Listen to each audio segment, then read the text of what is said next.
Hello, hi, ನಮಸ್ತೆ ಕರ್ನಾಟಕ. ಇದು Sumitra G Nayak from Kadur. ಇದು ಶುಕ್ರವಾರದ ಲಾಗ್. ಪ್ರತಿದಿನದಂತೆ ಬೆಳಿಗ್ಗೆ ಎದ್ದು ಎಲ್ಲ ಕೆಲಸ ಮುಗಿಸಿ ಕೆಲ್ಸಕ್ಕೆ ಹೋದೆ.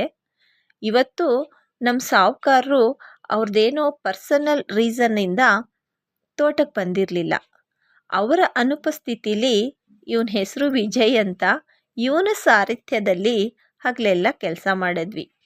ಅವರಿಲ್ಲ ಅಂದ್ರೂ ಹುಡುಗರೆಲ್ಲ ಅವರವ್ರ ಕೆಲಸನ ಅಚ್ಚುಕಟ್ಟಾಗಿ ತುಂಬ ಜವಾಬ್ದಾರಿಯುತವಾಗಿ ಮಾಡಿದ್ರು. ಆದರೂ ನಾವೆಲ್ಲರೂ ಅವರನ್ನು ತುಂಬ ಮಿಸ್ ಮಾಡ್ಕೊಂಡಿದ್ದಂತೂ ನಿಜ. ಹಗಲೆಲ್ಲ ಕೆಲಸ ಮಾಡಿ ಮನೆಗೆ ಬಂದೆ. ನನ್ನ ವಿಡಿಯೋ ನೋಡಿ ಸುಧಾ ಅನ್ನೋರು ಹಳ್ಳಿ ಕಡೆ ಸಾಂಬಾರ್ ರೆಸಿಪಿನ ತಿಳಿಸಿ ಅಂತ ಕಮೆಂಟ್ ಮಾಡಿದರು. ಅವರಿಗಾಗಿ ಸಿಂಪಲ್ಲಾಗಿ ಮಾಡ್ಕೊಳ್ಬಹುದಾದ ನಾಟಿ ಸ್ಟೈಲ್ ಚಿಕನ್ ಗ್ರೇವಿಯನ್ನು ನಿಮ್ಮ ಜೊತೆ ಶೇರ್ ಮಾಡ್ಕೊಳ್ತಾ ಇದ್ದೀನಿ. ಮೊದಲಿಗೆ ತೊಳೆದಿಟ್ಟ ಚಿಕನ್ಗೆ ಉಪ್ಪು, ಅರಿಶಿನ ಮತ್ತು ನಿಂಬೆ ರಸ ಹಾಕಿ 10 ನಿಮಿಷ ಬಿಡಬೇಕು. ಗ್ರೇವಿಗೆ ಬೇಕಾದ ಮಸಾಲೆ ಪದಾರ್ಥ: ಬೆಳ್ಳುಳ್ಳಿ, ಈರುಳ್ಳಿ, ಶುಂಠಿ, ಪುದೀನ, ಕೊತ್ತಂಬರಿ ಸೊಪ್ಪು, ಟೊಮೊಟೊ, ಚಕ್ಕೆ ಲವಂಗ. ಇಷ್ಟನ್ನು ಗ್ರೈಂಡ್ ಮಾಡಿಟ್ಕೋಬೇಕು.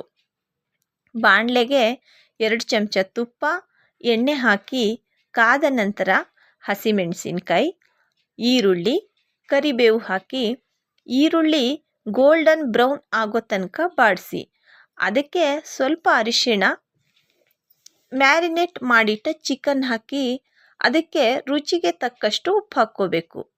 ಯಾಕಂದರೆ ಚಿಕನ್ನಲ್ಲಿ ಉಪ್ಪು ಹಾಕಿದರೆ ಚಿಕನ್ನು ಉಪ್ಪು ತುಂಬ ಚೆನ್ನಾಗಿ ಹೊಂದ್ಕೊಳ್ಳುತ್ತೆ. ಚಿಕನ್ ನೀರು ಬಿಟ್ಟ ಮೇಲೆ ಖಾರಕ್ಕೆ ನಮಗೆ ಎಷ್ಟು ಬೇಕೋ ಅಷ್ಟು ರೆಡ್ ಚಿಲ್ಲಿ ಪೌಡರ್ ಹಾಕಿ ಗ್ರೈಂಡ್ ಮಾಡಿಟ್ಟ ಮಸಾಲೆನ ಸೇರಿಸಿ ನಮಗೆ ಗ್ರೇವಿಗೆ ಎಷ್ಟು ಬೇಕೋ ಅಷ್ಟು ನೀರು ಹಾಕಿ 5 ನಿಮಿಷ ಕುದಿಸಿ ಸ್ಟವ್ ಆಫ್ ಮಾಡಿ ಸ್ವಲ್ಪ ಕೊತ್ತಂಬರಿ ಸೊಪ್ಪು ಉದುರಿಸಿದರೆ ರುಚಿಯಾದ ನಾಟಿ style chicken gravy ready to serve, ready to eat. ಇದಾಗಿತ್ತು ಇವತ್ತಿನ ನನ್ನ ಲಾಗ್.